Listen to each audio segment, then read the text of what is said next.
Bom, bom dia. Meu nome é Carlos, professor Carlos Fernando Barbosa da Silva. Hoje eu vou falar sobre o trabalho da estudante Daniela de Lima Santos sobre o uso de metodologias ativas como ferramentas para promover a aprendizagem de conteúdos de química no ensino técnico. Como autores temos a professora Thalita Arthur e a professora Ana Carla Dantas Midões. Então, o autor principal aqui desse trabalho seria a estudante Daniela de Lima Santos e como orientador Carlos Fernando Barbosa da Silva.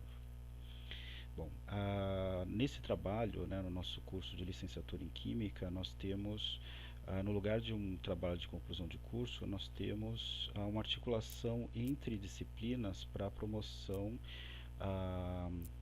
de um projeto de pesquisa e ensino de ciências. Então, para a promoção do professor reflexivo, e professor pesquisador, nós temos, ao final, nos últimos semestres, algumas disciplinas, como a oficina de projetos no ensino de ciências, que promove o levantamento das áreas, ou das linhas temáticas da pesquisa no ensino de ciências.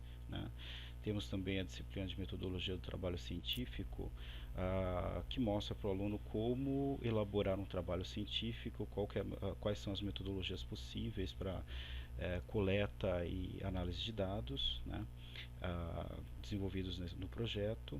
Na prática de ensino 1, nós temos a elaboração de um projeto de pesquisa em ensino de ciências. O aluno desenvolve esse projeto na prática de ensino 1, e na prática de ensino 2 o aluno aplica esse projeto, coleta os dados, analisa esses dados e elabora uma comunicação científica, na forma ou de artigo científico ou de comunicação científica. Então, essa é a nossa ideia para promoção desse professor, essa formação de professores reflexivos e pesquisador da própria praxis. Bom, nesse caso específico, nesse projeto específico, nós temos a aluna Daniela trabalhou com as metodologias ativas, então trabalhou com várias metodologias, então estudo de caso, elaboração de jogos didáticos, aprendizagem em espaço não formal de ensino e a experimentação investigativa.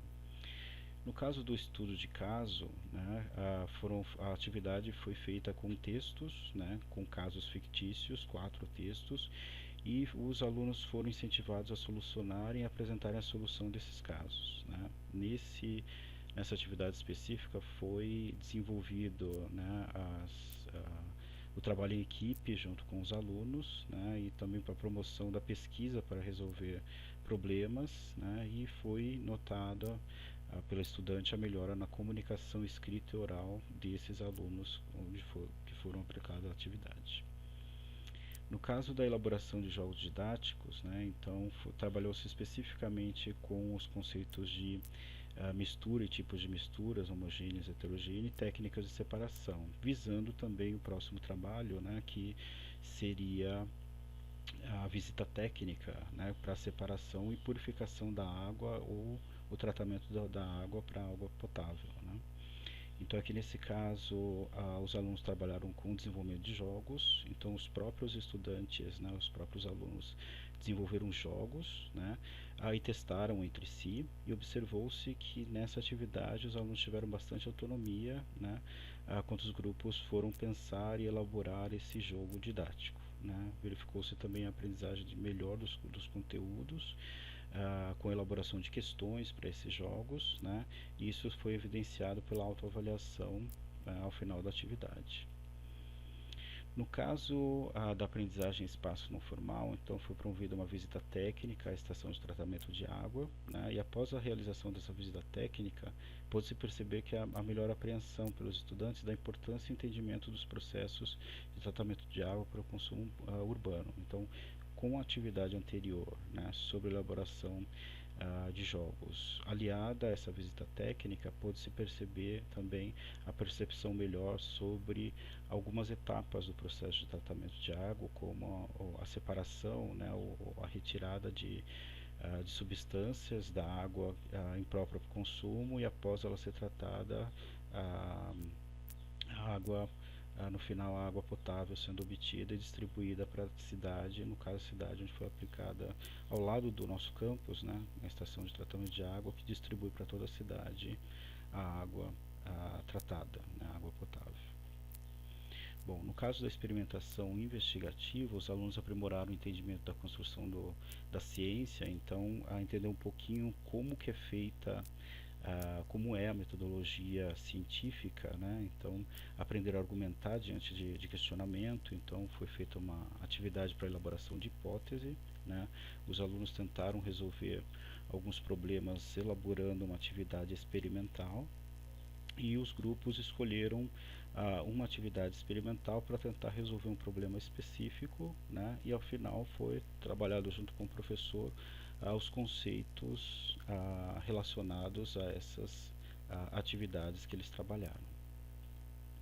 Bom, então, como conclusão, né, desse trabalho, nós temos aqui que as metodologias ativas foram bem aceitas pelos estudantes, com base nas autoavaliações individuais realizadas ao final dos momentos pedagógicos que se referiam à aprendizagem.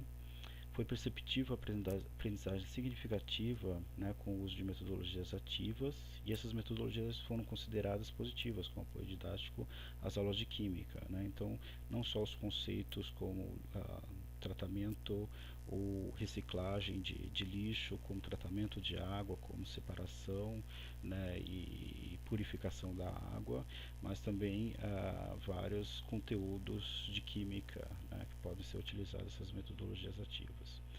Foi possível promover também a aprendizagem e a motivação dos alunos do ensino médio, né, pois eles demonstraram interesse nos momentos pedagógicos e também quando passaram por processos avaliativos. Então fica evidente no trabalho completo, né, sobre as respostas dos alunos nas autoavaliações ou nas avaliações, né, a aprendizagem e também a motivação intrínseca desses alunos na aprendizagem. Bom, foi possível desenvolver algumas habilidades fundamentais importantes na formação desses alunos, e percebe-se que esses alunos adquiriram mais autonomia e desenvolveram um pensamento mais crítico aos conhecimentos adquiridos. Como referências bibliográficas, né, nós temos algumas referências, por exemplo, Pimenta e Guedin, sobre professor reflexivo, né, professor pesquisador, que tem outra referência também mais para frente, né, sobre a formação inicial de professores reflexivos e professor pesquisador. Aqui no caso a alfabetização científica, como referência o professor Ático Sassou, que é uma referência nessa área, né. Algumas outras referências sobre a visita técnica, né, sobre os jogos no ensino de química, a pesquisa dos educadores como estratégia para a construção de modelos críticos na formação docente, de Inês Pereira, né, então, e também a pesquisa na formação e no trabalho docente. Aqui uma referência sobre experimentação no ensino de ciência, principalmente de química, considerado uma ciência experimental, professor Marcelo Jordan, da Faculdade de Educação da USP de São Paulo, né? A experimentação problematizadora, que é uma referência do professor Luiz Henrique Ferreira da UFSCar. Temos aqui também referência sobre o jogo lúdico, né? Aqui sobre elaboração de hipóteses, aprendizagem baseada em casos investigativos, né? Estudo de casos, aqui a professora Salete Queiroz, que é referência em estudo de casos no ensino de química. Professor Maldano também uma referência, algumas referências sobre experimentação e prática de ensino. Aqui a importância das experimentações investigativas no ensino de química e a inovação de química, metodologias, interdisciplinaridade e politecnia, né? E aqui eu gostaria de agradecer, né, pela atenção, e qualquer coisa eu tenho o meu e-mail para qualquer dúvida, né, ou questionamento. Muito obrigado.